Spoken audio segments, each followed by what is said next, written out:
आपके अपने YouTube channel radiology depth पे। मैं तरन मेहरा लेके आया हूँ आपके लिए एक नई वीडियो जिसमें मैं आपको बताऊंगा इन्फार्क्ट और ICH के बारे में। ठीक है, तो मैं आपको एक अच्छी सी नॉलेज दूंगा इसमें। सबसे पहले मैं आपको एक पेशेंट दिखाता हूँ जिसमें पेशेंट को पैरालाइज हुआ था। पेशेंट का BP बढ़ गया था। BP बढ़ने के कारण जो उसकी MCA है, राइट साइड की MCA है, वो देखो बिल्कुल बंद हो गई थी। बंद होने के कारण जो इसमें था वो इन्फार्क्ट बन गया था। इन्फार्क्ट क्या होता है, जैसे आपको डिटेल में बताऊं तो इन्फार्क्ट एक जैसे हमारी एक नाड़ होती है। मैं आपको एक छोटा सा एक एग्जांपल देता हूँ।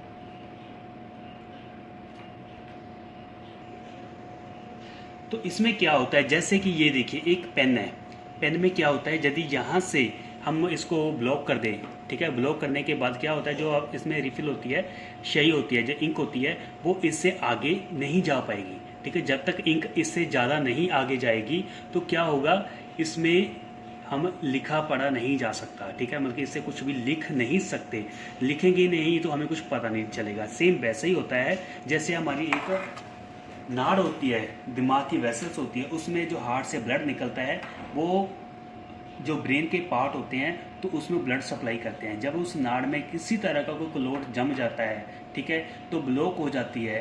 तो एक और एग्जांपल देता हूँ, जैसे पानी का पाइप है, पानी का पाइप को हम बंद कर देते हैं। पीछे से क्या होता है, मोटर होती है जो पानी का प्रेशर है उसको जोर जोर से मारती है। तो जब तक वो ब्लॉक रहेगी पानी आगे नहीं जाएगा। जब आगे नहीं जाएगा तो उसमें क्या होता है, जो पानी ना जाने के कारण उसमें आगे वो जो पौधे वगैरह है उसको पानी नहीं मिलेगा तो वो डेड होना शुरू हो जाएंगे। सेम इसमें ब्रेन का है। ब्रेन में जब तक ब्लड नहीं मिलेगा, ब्लड में हम ऑक्सीजन देते हैं, ऑक्सीजन जब तक ब्रेन को नहीं मिलेगी वो ऐसा डेड होना शुरू हो जाता है। पहले छोटा पार्ट होएगा, उससे फिर ज़्यादा बढ़ा जाएगा, फिर उससे और ज़्यादा बढ़ जाएगा, ऐसे बढ़ते बढ़ते बढ़ते बढ़ते वो देखिए राइट साइड उसने पूरा कवर कर लिया है।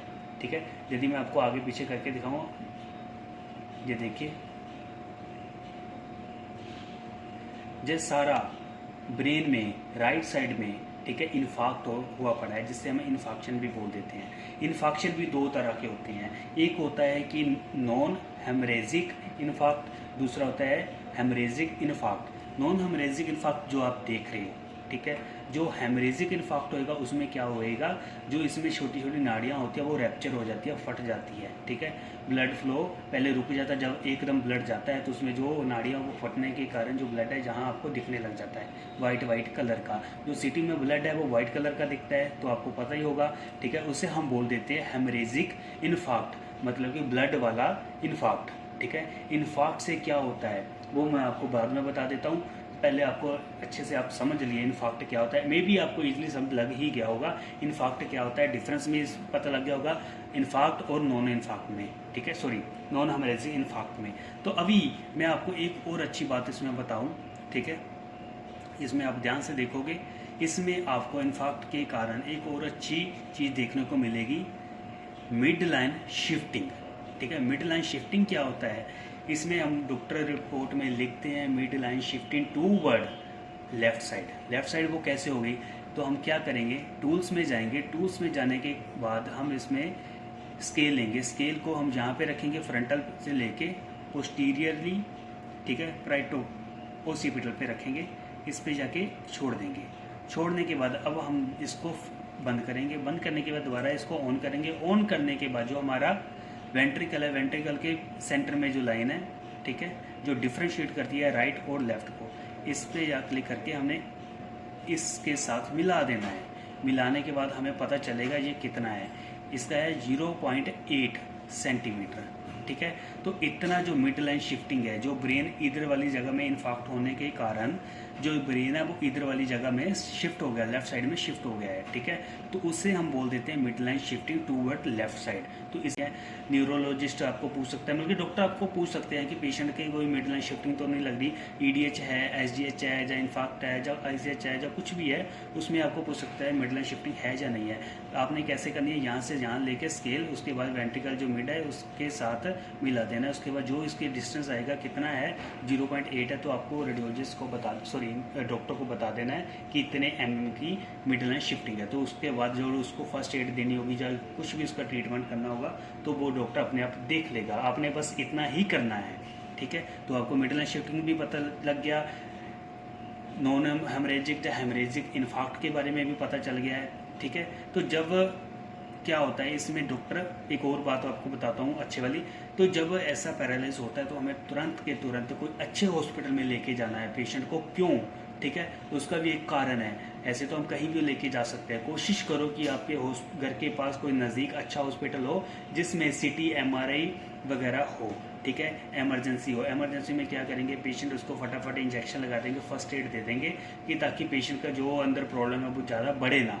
ठीक है, तो इसके बाद क्या होता है, फिर सीटी स्कैन करेंगे। सीटी स्कैन का क्या होता है, एमआरआई भी करवा सकते हैं, बट सिटी एमआरआई में क्या डिफरेंस होता है, एमआरआई है जो उसको 15 मिनट लगेंगे। ठीक है, ऐसे पेशेंट को करने के लिए। एमआरआई में क्या एक सीक्वेंस होता है जो बहुत ज़्यादा मोस्ट, ठीक है, इम्पोर्टेंट होता है, वो है डिफ्यूज़न।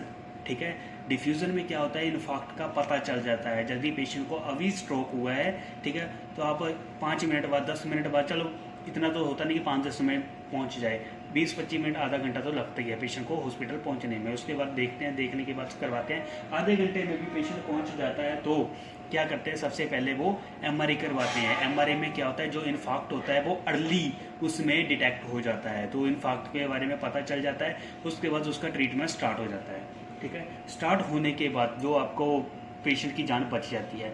यदि एमआरआई नहीं करवाना चाहता तो डॉक्टर क्या करते हैं, उसमें देखते हैं कि अंदर पेशेंट के ब्लीड तो नहीं है, क्योंकि डॉक्टर तो सिर्फ एक आइडिया लगा सकते हैं, उसको क्लियर नहीं होता, तो वो सीटी करवा सकते हैं। सीटी करवाने के बाद देखेंगे कि पेशेंट के कोई ब्लीड तो नहीं है। ब्लीड नहीं है तो सीधा वो उसको एमआरआई में शिफ्ट कर देते हैं। एमआरआई के बाद वो डिफ्यूजन लगाएंगे, डिफ्यूजन में पता चलेगा इन्फार्क्ट है। ठीक है, यदि हम सीटी करवाएंगे इन्फार्क्ट के लिए तो वो 24 आवर्स से अबव हो जाता है, तभी जाके इसमें डिटेक्ट होता है सीटी में। तो आप अभी केस देख रहे हो आईसीएच के बारे में। ठीक है, तो अभी मैं आईसीएच के बारे में अच्छे से डिफाइन करूंगा आपको। ये पूरा केस आप एक बार अच्छे से देख लीजिए।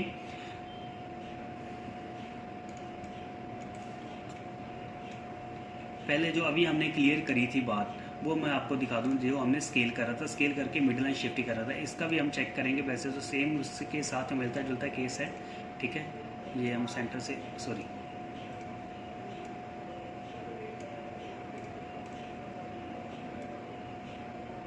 1.3 सेंटीमीटर। ठीक है, इसकी मिड लाइन शिफ्टिंग है। वो कैसे होगी, क्योंकि यहाँ पे ब्लीड हो गई है, ब्लीड हो गई है नाड़ फटने के कारण। वो कैसे है, केस को देखते रहिए।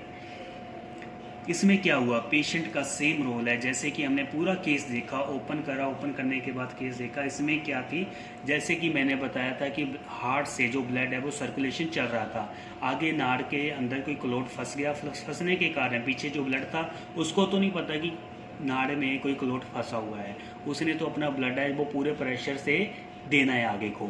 वो नाड़ में क्या हुआ, वो जो ब्लड का इतना प्रेशर था उससे सहन नहीं हुआ।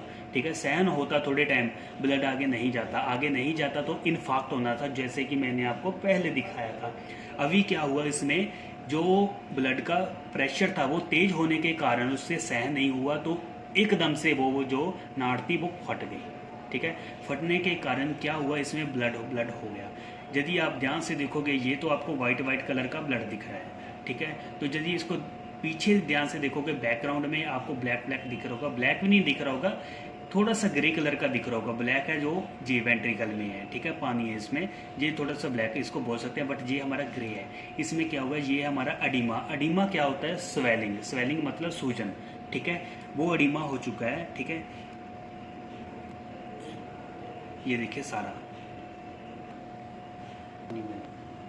तो मे भी आप इजीली समझ गए होंगे कि इन्फार्क्ट क्या होता है। इन्फार्क्ट जो पहला लेवल होता है, ठीक है, जो यदि उसमें ब्लड सप्लाई आगे ना हो तो ब्रेन का जो पार्ट होता है, जितने मान लो जहाँ से नाड़ है नहीं मिल रही तो ये डैमेज हो जाता है धीरे धीरे। ठीक है, ऑक्सीजन ना मिलने के कारण यदि एकदम से प्रेशर आए तो उसमें क्या होता है, ये ब्लड नाड़ फट जाती है और ब्लड हो जाता है पूरे ब्रेन में। ठीक है, इसका कारण क्या होता है, हाइपरटेंशन, टेंशन, डिप्रेशन। उसमें क्या होता है, पेशेंट किसी चीज़ की कोई टेंशन ले लेता है, जैसे कि आजकल लड़कियों की। ठीक है, तो उसमें क्या होता है, घर की टेंशन होती है, लेडीज़ को अपने बच्चों की टेंशन होती है, मतलब कोई ना कोई टेंशन ऐसी होती रहती है। जो ड्रिंक ज़्यादा करते हैं, ठीक है, काम को लेके टेंशन, डिप्रेशन, टेंशन होती है। ठीक है, 24 घंटे सोचते ही रहना, सोया भी रहता है बंदा तब भी कुछ ना कुछ सोचता रहता है, उन लोगों को ये प्रॉब्लम ज़्यादा होती है। ठीक है। बीपी की प्रॉब्लम तो बहुत लोगों को है, ठीक है, बट ठीक है, जो आईसीएच की प्रॉब्लम है, नाड़ फटने हैं, वो एक साल में 10 से 12 लाख लोगों को होती है, जिसके कारण पेशेंट की डेथ हो जाती है, क्योंकि उनको पता ही नहीं लगता क्या करना क्या है। हॉस्पिटल पहुंचते वो डेड हो जाते हैं, ठीक है। इसीलिए टेंशन कम लो, डिप्रेशन में मत जाओ, ज़्यादा मत सोचो। ज़िंदगी बहुत कम टाइम के लिए मिली हुई है, इसके बाद तो पता ही है क्या होना है। बट ऐसा ना हो कि आप अपने पहले ही जितना लिखा हुआ उससे पहले ही आप अपनी ज़िंदगी ख़त्म कर लो। किसी के पीछे मत जाओ, किसी का अपने घर वालों की तरफ जाओ, फैमिली के बारे में ज़्यादा सोचो, ठीक है। मतलब इतना भी ना सोचो कि आप डिप्रेशन में चले जाओ, ठीक है। तो जो मेरा मेन मकसद था, इन्फाक्ट और आईसीएच के बीच में क्या डिफरेंस है, कैसे आईसीएच की ओर जाता है, कैसे इन्फाक्ट होता है, ठीक है। तो ये जो थे मैंने आपको सोल्व कर दिया। यदि आपको ईजिली समझ लग गया हो तो आप लाइक शेयर कमेंट जरूर करिएगा और चैनल को सब्सक्राइब जरूर करिएगा। और मेरे को 4-5 क्वेश्चन आए हुए थे, जैसे कुछ लोगों ने पूछा हुआ था, तो मैं उसके बारे में आपको डिफाइन करता हूँ। ब्रेन हैमरेज हो जाता है तो कितने टाइम में ठीक हो जाता है, पहले तो डिपेंड करता है, ठीक है, जो ब्रेन हैमरेज कितना है। जैसे कि मान लो कि छोटे साइज़ का है, ठीक है, यदि ब्रेन हैमरेज इतना होएगा, ठीक है, फिर तो वो क्या करते हैं, डॉक्टर दवाइयाँ दे दे के उसको सुखा देते हैं, ठीक है। थोड़ा सा बढ़ गया फिर भी कोई इतना इशू नहीं होता। बट यदि आईसीएच ब्लीड है, जो हैमरेज हो गया है, इतना बड़ा हो गया है, इसने मिडिल में शिफ्टिंग कर दी है, तो उसमें क्या होता है, पेशेंट का ऑपरेट भी होता है, ठीक है। आजकल ऐसी बल्कि टेक्नोलॉजी है हमारे पास। पहले तो बहुत ज़्यादा टाइम लगता है, अभी 15-20 दिन महीने में ठीक हो जाता है। बट जो चीज़ एक बार ख़राब हो चुकी है वो दोबारा ठीक नहीं होने वाली, इतना अपने माइंड में रखना है, ठीक है। दूसरा क्वेश्चन था, ब्रेन हैमरेज होने से पहले क्या होता है, ठीक है। ब्रेन हैमरेज होने से पहले वॉमिटिंग हो जाती है ज़्यादा से ज़्यादा, ठीक है, बंदा बेहोश होने लग जाता है, सिर दर्द बहुत ज़्यादा सीवियर हेडेक होने लग जाती है। तो कभी कभार उसको पता नहीं चलता मैंने क्या करना है, जैसे कि हमें लगता है कि यार अनाप शनाप बोल रहा है। तो यही कारण होते हैं हैमरेज होने के कारण या इन्फार्क्ट होने से पहले, ठीक है।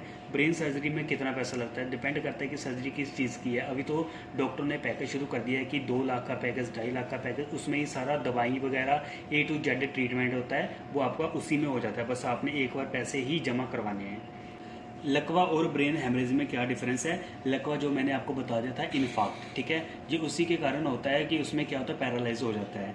ब्रेन हैमरेज में भी सेम ऐसा ही होता है, बट धीरे धीरे धीरे करके पेशेंट पूरा एक तरह का अनकॉन्शियस होना शुरू हो जाता है।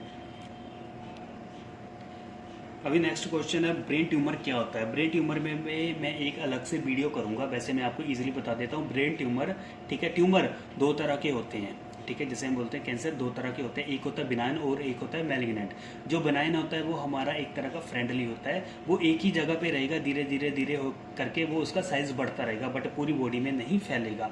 जो मैलिग्नेंट होता है, जिसे मैलिग्नेंसी बोलते हैं, वो धीरे धीरे करके पूरी बॉडी में फैलता रहता है, ठीक है। यही डिफरेंस होता है ब्रेन ट्यूमर में, ठीक है। तो वैसे तो इसकी जो ब्रांचें होती है वो आगे आगे जाके, जैसे मैलिग्नेंट है उसकी ब्रांचें आगे आगे बहुत ज़्यादा होती है, जो बिनाइन ट्यूमर है उसकी भी आगे ब्रांचें ज़्यादा होती है, उसका नाम चेंज हो जाता है। तो मे बी ईजिली जो मैंने आपको बताना था इन्फार्क्ट और आईसीएच के बारे में डिफरेंस, वो आपको पता चल गया होगा। Thank you for watching this video, please subscribe my YouTube channel, thank you.